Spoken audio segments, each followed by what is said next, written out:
శిష్య, స్వామి, వాడి పుట్టుకే ఒక మిడిల్ క్లాస్ ఫ్యామిలీలో పుట్టిచ్చేసేయి. స్వామి, ఎన్ని చిత్రహింసలు పెట్టినా 10th క్లాస్ లో యావరేజ్ మార్కులతో పాస్ అయినాడు. అవునా? ఇంటర్లో ఫెయిల్ చేసేయి.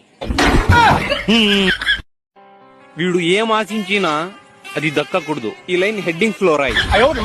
స్వామి, మన బ్రేకప్ అయినా కూడా మూవ్ ఆన్ అయ్యి హ్యాపీగా బతికేస్తున్నాడు. అరే రే, ఒక పని చెయ్యి. ఆ అమ్మాయిని మళ్ళీ వీడి జీవితంలో వచ్చేటట్టు ఒక లైన్ రాయి.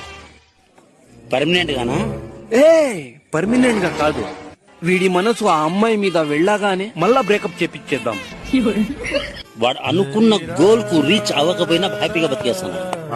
రిలేటివ్స్ అందరు కలిసి ప్రతి ఫంక్షన్ లో వీడిని ఇన్సల్ట్ చేసేటట్టు ఒక లైన్ రాయి. డిప్రెషన్ ఎక్కువ అయిపోయింది స్వామి ఈయన జీవితంలో, అందుకే సూసైడ్ చేసుకోవడానికి వెళ్ళిపోతున్నాడు. చచ్చిపోవడానికి పోతున్నాడా? అంత ఈజీగా చచ్చిపోతాడా? ఒక పని చెయ్యి, ఒక లారీ కింద పడేటట్టు ఒక ఆలోచన రాయ్. కానీ వాడు చావకూడదు.